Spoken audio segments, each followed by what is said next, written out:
Okay, we should be live, hopefully.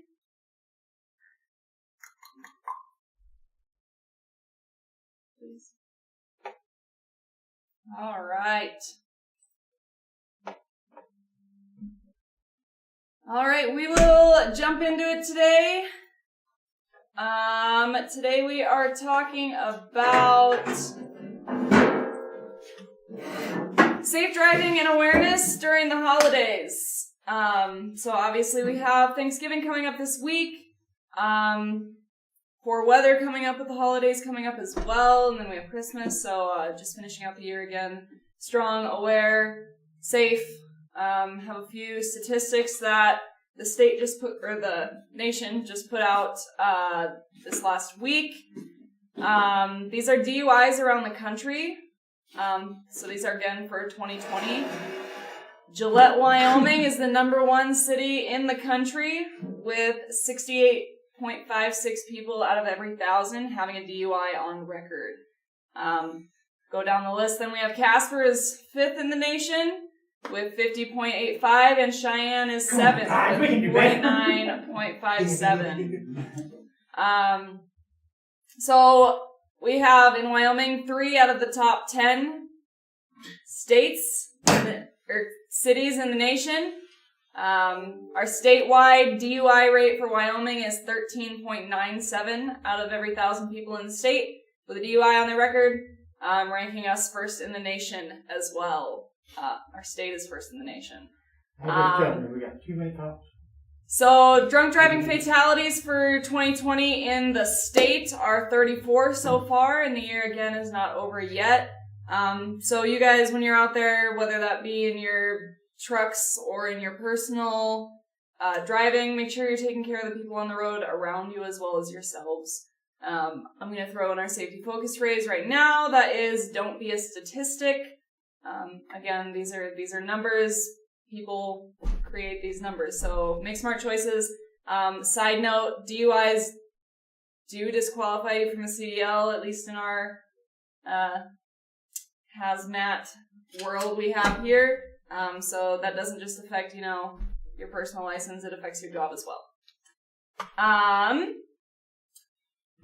Near misses, Shell started that conversation. Whoa, I apologize. Okay, so again, a near miss, remember that those are events that could have with a shift in either time or position, so maybe you're a little farther along in the road, or, you were 2 seconds later, could have resulted in an actual incident, but did not because, you were shifted that time or position. So Shell started this conversation yesterday. I sent it in an email to all of you guys to have you think about some near misses you had but didn't actually report at the time. I got a lot of responses with a lot of great near misses that we're going to touch on here.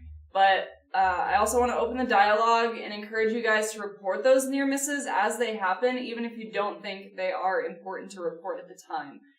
The reason for this is so that maybe we can talk about it. It can be a learning incident for other people. So if it does creep up on someone else in the future, we can use it as an example of how you reacted and think about the what ifs. And how they're going to react if that same situation happens to them. So don't just keep it to yourself. Let's work as a team, take these near misses into our day-to-day operations and think about the what ifs and things that could happen. So a couple that I got today and yesterday were animal suicides. This is a common near miss, animal strikes in general. Whether that be them darting across the road, standing middle of the road frozen, or, running straight into the sides of your trucks, which they do often as well.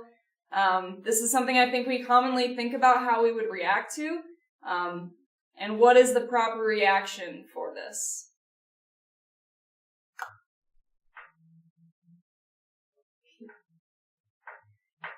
You guys can answer. For the suicide? Yeah, for animals in general. Swerving.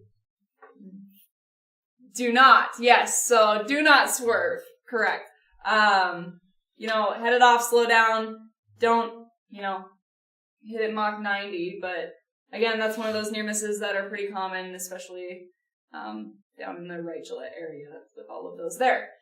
Another that was shared with me was school bus put his lights and stop arm out with no warning, believed to be by accident. They didn't actually mean to do it, but they still stopped. Our guy was following him loaded with proper following distance and had to stop on a dime. Skidded to a stop next to the bus. Again, thankfully he was driving attentively and defensively. This could have been a horrible incident had he not been paying attention to what was going on ahead of him in the road. We talked about this one in a previous safety meeting, but weather is getting colder out. We had one near miss where the vent line blew off, nearly hitting the driver, and another yesterday where the hose didn't completely depressurize and blew the hose off when disconnecting, again, nearly hitting that driver. So you want to take those extra precautions out there. If need be, see what the shop can do about equipment issues. I believe they're improving that. Awesome, putting a pressure relief valve on it. But communication is key, again, helping us improve this equipment, make them safer, help you guys be safe as well. This last near miss that we have was a near miss in Texas, just, let's see, the day on it, the 14th. Let me see, okay. So she was attentive not only to the road in this case, but to the behaviors of the driver as well. She recognized him slowing, recognized he was going to make a turn, focused on what he was doing as a person inside the vehicle as well. Noticed he wasn't watching the road. He was actually looking down at something inside of his cab. So she was aware of her surroundings, realized she had space to move over and avoid this without any oncoming traffic or anything like that. I'm going to play it again just so you guys can watch it one more time. This is great defensive driving. Way to be attentive, way to recognize that there was space. She knew she could go into that grass as well if she needed to. Side note, though, this was one of those that was not recorded at the time it happened. So again, this is one of those situations where this is a great learning from incident scenario where we can take this and say, hey guys, look what happened. This was great defensive driving. She was paying attention. And then take this into your day-to-day operations as well. Would have been better with audio. Yeah, would have been. Yeah, I hear there were words said, but continued on. So professionalism was great, even though she wanted to give the what for. Oh, there it goes again. So that is all I have for safe driving and being attentive and making sure we're finishing out this year strong and then continuing into 2021 strong. And I'm going to throw it over to Sal, and he is going to give you his shot moment. Did you guys send that to that company? No, not yet. We have that one and another one to get the names off the trucks. Howdy, everybody. Today, Just a side note, as far as the driving stuff goes, one big thing to watch for, again, and this is going to be a big thing for Casper, that is, for this weekend, people traveling, it's not so much we're concerned with you guys driving, it's with everyone else around you, because they're usually not focused on what they're driving at, it's where they're going to get to. So just keep an eye on that for other people. Just what I'm doing on shock load, and the reason I picked shock load was it's literally a breakdown. Haha. Okay, I put that in because, again, with shock load, most people don't understand what exactly what that is. And I'm going to help you with that. So, definition: it's the application of a load at a very high rate. More precisely, it's the application of a load at a higher rate than has been accommodated to in the design of the equipment. What I'm getting at is everything's designed with a certain amount of a rate they can take. What it comes down to with the shock load is when pressure, or too much more pressure than what's allowed, is put on something, something's got to give. You're going to be saying that all the time. Something's got to give. That's what this whole thing is about. Moving on here. Input shaft failures is kind of what we're specifying on. Most often begin with a crack in the root of the spline and propagate at a 45-degree angle. The crack initiates. The crack. They can't hear you. Oh, sorry. The crack initiates and grows through the hardened outer layer of shaft material when high torque impact occurs. The cracks are generated with the high torque spike above 4,500 pounds. That's quite a bit of shock for anything in the vehicle.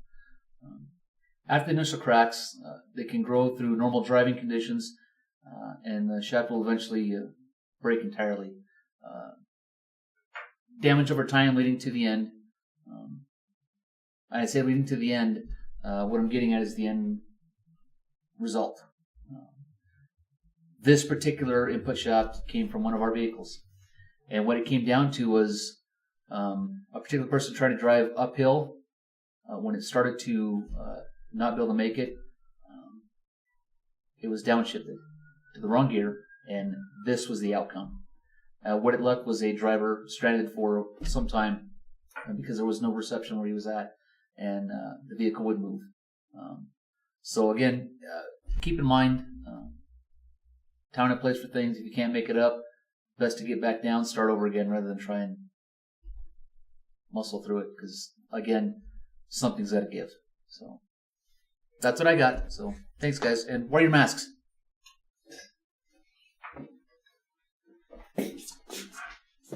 All right, and then we have some kudos here. Again, you guys read your emails. Shell wanted to recognize our top 3 IVMS performers that haul Shell loads. Mike Booth actually has 0 IVMS for the last 60 days. So let's give a round of applause for him. Yeah, Mike! Woo! Attaboy, Mike. And Ron Hightower and Josh Cunliffe each have 1. These 3 also hauled more and drove more miles all around as well. So again, if that's not a correlation between safety and production, I don't really know what to tell you. So congratulations, you guys. Shell's recognizing you. They see this, and they're going to be sending you or putting you in a hat to draw for a gift card. Yay. I also, in that email, had you guys send those near misses that we talked about earlier. Bill Wallace was the first to respond with his. I know the time frames for some of you guys are poor. I try and send each of these out that come at different times during the day, because some of you are working or sleeping. I get that. But Bill Wallace was the first, and he had a great near miss story for us. So you are getting a gift card from Shell as well. And that, my friends, is all I have. So we will see you next week. Everybody have a happy Thanksgiving. Be safe, make good choices, and we will see you next week. Hey, good choices. Adios.